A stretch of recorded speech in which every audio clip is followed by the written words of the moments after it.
The 1960 Lakers might be the greatest team that no one ever talks about. Not because they weren't good enough, but because they kept running into the Boston Celtics. They had superstars before the word superstar really existed. Scoring explosions the league had never seen. And they made the finals again and again and again. And every single time, they lost. This is the story of a dynasty that never was, and a decade defined by nothing but pain. In the late 1950s, the Lakers were a franchise in free fall. This wasn't the glamorous Los Angeles team we think of nowadays. This was Minneapolis, and the dynasty years of George Mikan were long gone. Attendance was dropping, the team was losing, and in 1958 they hit rock bottom with just 19 wins. At the time, the worst record in franchise history. But sometimes, being that bad gives you one shot to change everything. With the number one pick in the 1958 draft, the Lakers selected Elgin Baylor. And instantly, everything changed.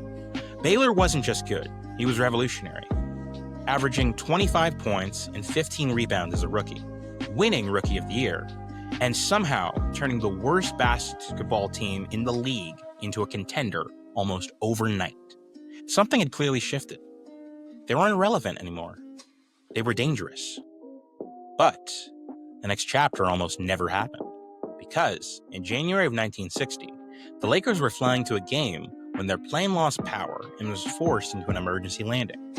Players later said they thought they were going to die. The franchise had just been reborn and nearly erased just as quickly. But they survived.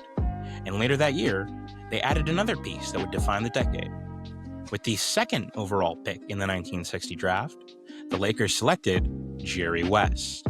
Now, they had Baylor, the high-flying scorer who felt ahead of his time, and West, the hyper-competitive perfectionist who became the literal logo of the NBA.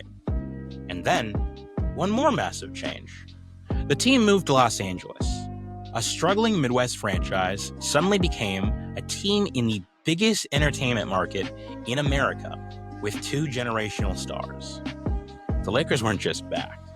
They were becoming something the league had never seen before. This wasn't just a good team. This was one of the most explosive offenses in basketball. In 1962, Elgin Baylor averaged 38 points a game. Jerry West added more than 30. Just imagine that. Two players on the same team combining for nearly 70 points a night in an era with no three-point line. They ended up winning 54 games and stormed into the finals. And once again, Boston was waiting for them. Game 5 of that series gave us one of the greatest performances in NBA history, when Elgin Baylor scored 61 points. 61.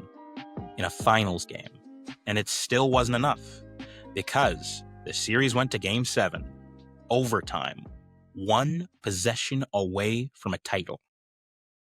And somehow, Boston won again.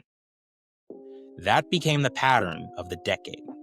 Not failure, not collapse. Just running into something bigger. 1963, Lakers make the finals. They lose to Boston.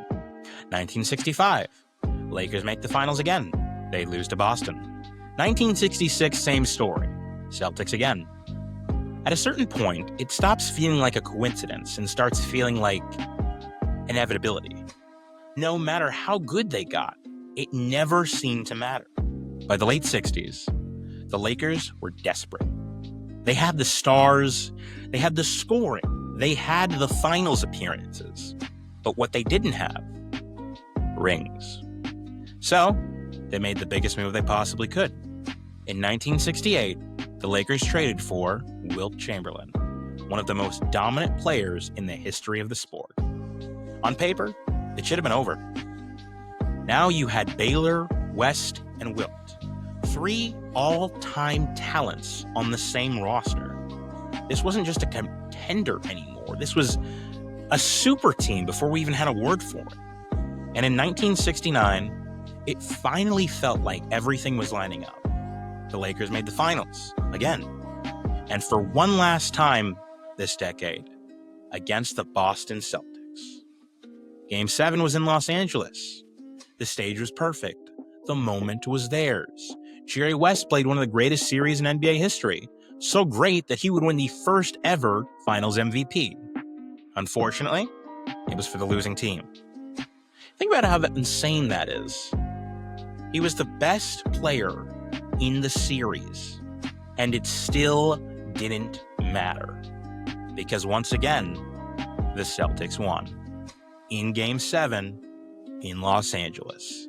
And just like that, the decade ended the same way it had begun, with the Lakers falling short. The 1960 Lakers weren't a failure. They were one of the greatest teams ever assembled.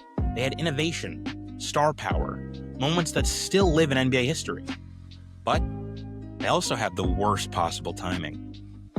Because they existed at the same time as a dynasty that refused to lose.